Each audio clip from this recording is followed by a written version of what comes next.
How's it going, Yankee fans? Welcome back to Fireside Yankees with your boys, Alex and Ryan. If you are new to the channel, make sure to drop that like and subscription. As always, in-depth analysis. You're not going to find better analysis on these players analytically and just from our gut feelings than anyone on the internet. We are producing some really good stuff here. We want you guys to be involved and obviously be a part of this community that we are helping build and alongside our teammates Sam and Nick, which has really been a great experience. We appreciate all the love and support as always. But today we're talking about Oswaldo Cabrera, our super utility option, and Harrison Bader eventually returning here, the oblique injury he's currently rehabilitating from. You know, what is Oswaldo Cabrera's role going to be? What has his role been so far? Where has he been playing?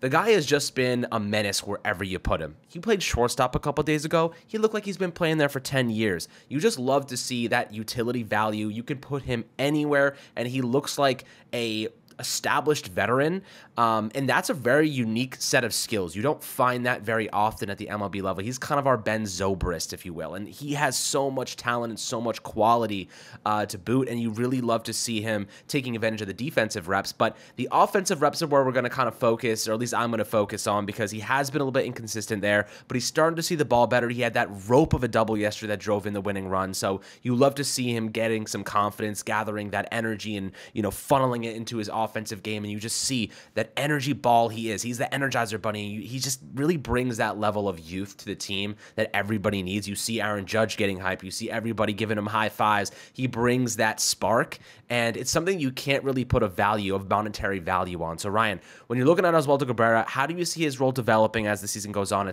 We get some of those injured outfielders back.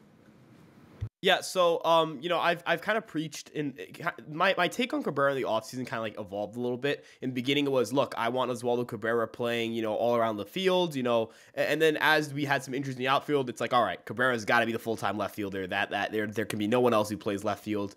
And then Franchy Cordero kind of comes out of nowhere, which definitely throws a wrench in those plans, but in a good way, right? You know, I don't want to make it seem like having a plethora of options or quality options in the outfield is a bad thing. It's a very good thing. But as you mentioned, he is a really good defender at a plethora of positions. At second base, shortstop, third base, left field, right field. He can play some center field. He can play some first base. Like, you can throw him anywhere. And while the OBP and the slugging percentage haven't been there for him, he's been generating a lot of hits. So, you know, you feel like the OBP and the slugging numbers are going to catch up to the great start with his batting average and BABIP. And the defense, you know that he's valuable there. So as Bader comes back and he's healthy, you know, if Cordero could keep up with he's doing at the plate, you know, I think you could look at things and say, all right, you know, Cabrera can be kind of that, yeah, Ben Zobrist, super utility, play all over the diamond. You know, when one guy needs a day off, you throw in Cabrera. You know, we've already seen, you know, some guys are getting days off, you know, to mitigate minor injuries, right? Torres gave us a little scare there, but we saw him pinch run, so I think he's fine. LeMahieu, right, he was out yesterday. We don't know if he's going to be in the lineup today, but having a guy like Cabrera means you can put him at second base and you can put him at third base and you feel like you're not really skipping a beat. Donaldson's currently hurt. And I know that Donaldson hasn't played well to start the year, but that's still a baseball player and the guy that the Yankees had penciled in as their starting third baseman who's currently hurt. So that still matters, right? You know, that still disrupts your position player rotations. And Cabrera kind of just fixes all your problems, right? You know, Bader goes down. You have Oswaldo Cabrera. Who cares, right? Josh Johnson goes down. You have Oswaldo Cabrera. Who cares? LeMahieu needs a day off. You have Oswaldo Cabrera. Who cares, right? That's the benefit of having him. You can kind of just like, all right, as long as it's not a long-term injury, as long as you get the guy back, you know, in a reasonable amount of time, Oswaldo Cabrera can hold it down, and Oswaldo Cabrera can maybe even at times present an upgrade offensively over some of those guys. So, end of the day, he's just a super valuable player. This team has always needed a utility guy like Oswaldo Cabrera, and again, I think the offensive numbers, you know, they're a little bit weird. A lot of strikeouts, not a lot of walks, high average, low BP, low slugging. That's not really Oswaldo Cabrera. I think you'll see those numbers even themselves out as the season carries on. Yeah, and look, I think a lot of what baseball is a mental game. And, you know, I actually wrote about this morning. I think that Anthony Volpe will serve the Yankees better as a leadoff hitter. And mainly because I think that Volpe responds to challenge as well. You know, he just needs to be challenged, needs to be put in a spot of adversity. And he responds with production. You saw it first at bat yesterday, ropes a double. You know, you really want to put guys like this in positions where they are challenged and they can respond. Cabrera just happens to be this interesting kind of element where I have a hard time placing a value on him, but it's expansive, right? His value is tremendous, and we know that. I just don't really know if his offensive game is defined yet. I don't know if we've seen the consistent Cabrera that we hope to see, and that we both think we will end up seeing. But, we know he's not a big slugging guy. He's not going to slug double, like 20 homers a year. That's not his style. But if he can slug, 10, 12 homers a season and offer really good contact hitting abilities and even walk at an 8 to 10% clip, that's good enough. Now, his on-base percentage with those walk rates, right now is 2.7% walk rate. He's not walking at all. He's a sub 30% on-base rate. If he could even get to 32, 33% on base rate, just increase that walk percentage up a little bit more, I think that would serve him well. But he's a very aggressive hitter, right? He swings at pitches. He's trying to put the ball in play. He's not the most patient at the plate, but that's okay. That's just his approach. I think that ultimately you're going to see his game become more defined over time.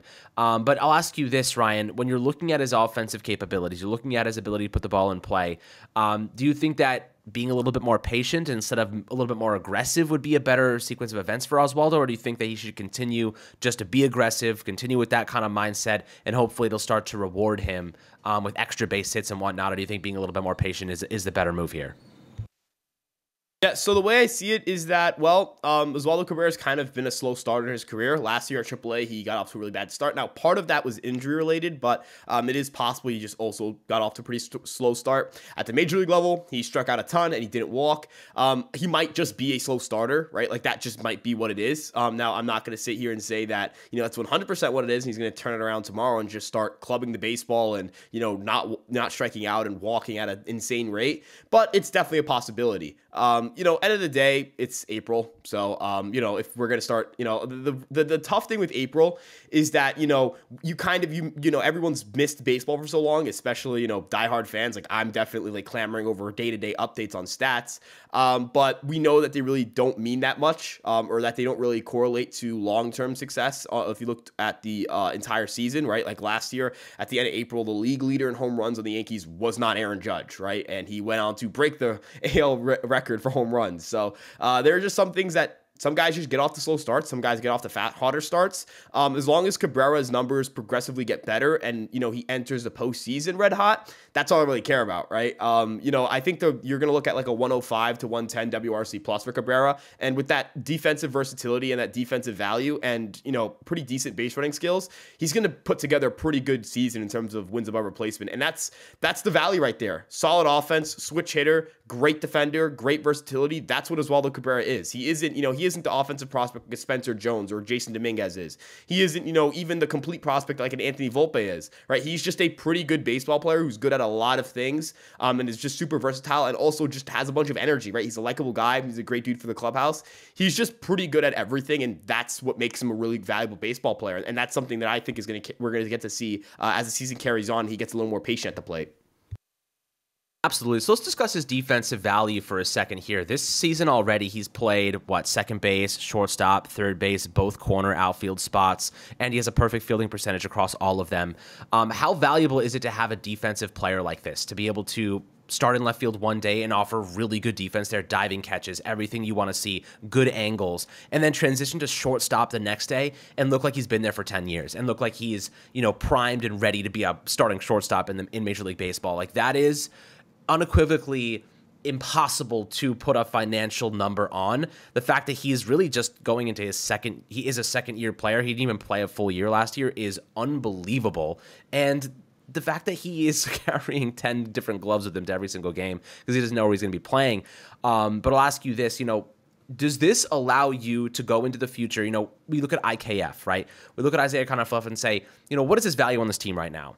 Oswaldo Cabrera fills that value role better than IKF ever will. So I guess my question is, if Bader returns to center field, and maybe, I guess Bader takes over center field, Oswaldo theoretically is starting in left field. Do you think that Oswaldo will be the future left fielder on this team, or do you think he kind of transitioned to this full team utility role, whereas DJ LeMahieu is just an infield utility role, but you have Oswaldo that will get everyday reps because you need to DH Stanton. He'll be able to fill in there. Bader's obviously injured. Like, he'll be able to fill in there. Just players go through injuries. DJ LeMahieu is injury prone at this point in his career. He's dealing with a little quad injury right now. Do you think that they end up just shifting Oswaldo into that super utility full team role when they find themselves a starting left fielder? You look at Jason Dominguez, you look at Spencer Jones. They're maybe 2 years out. Oswaldo's still going to be here as a prevalent piece unless he's traded, which is unlikely. How do you think his role develops here over time? Yeah, so the way I see it is that he becomes a full utility guy, right? Like, left fields, the Yankees have plenty of outfield prospects. Now, we don't know how many of them are going to stay in the organization post-deadline. We know the Yankees like to be active at the trade deadline. They've traded plenty of notable prospects in the last 2 years. Not many of them have panned out, but still, they've traded a lot of high-ranking guys in the organization. And, when you have a lot of depth in the outfield at that position in terms of your farm system, when the Yankees are probably going to target a left fielder at the trade deadline, like, again, we're talking about the trade deadline when it's a bunch of months away, but let's be real here. If you could ask any Yankee fan what position they would want a player at, it would be the outfield, right? The infield, it's Volpe, LeMahieu, Torres, Rizzo, even if you don't believe in Donaldson.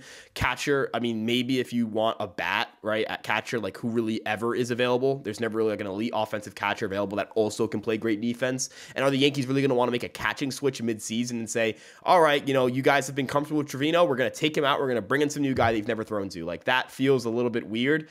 Even the Astros, they brought in Christian Vasquez last year, and they played Martin Maldonado. That's just, like, it's tough to make catching switches in season. So you feel like Cabrera is just naturally going to be phased out of the outfield full-time and just moved all around the diamond. We're also assuming that there's not another notable injury. Someone else is going to get hurt. I don't mean this to be pessimistic. I say this a lot, but, like, another guy is going to get hurt.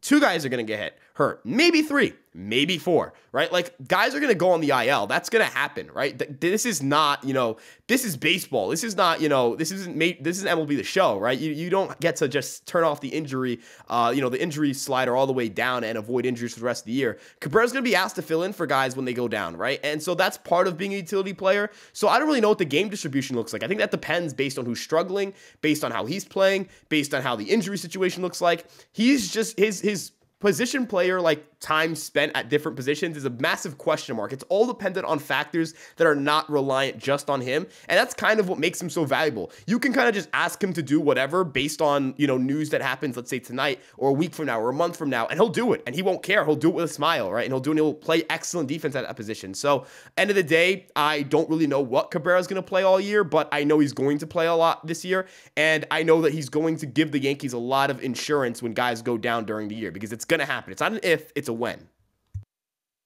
That's absolutely right. It's a when, and having Oswaldo on this team, just that's the value there. You have a guy that can step in and play above average defense at any spot for the most part. So certainly, exciting. And the Yankees have a lot to be optimistic about regarding his game. Now we just want to see more experience and reps on the offensive side, and they will come.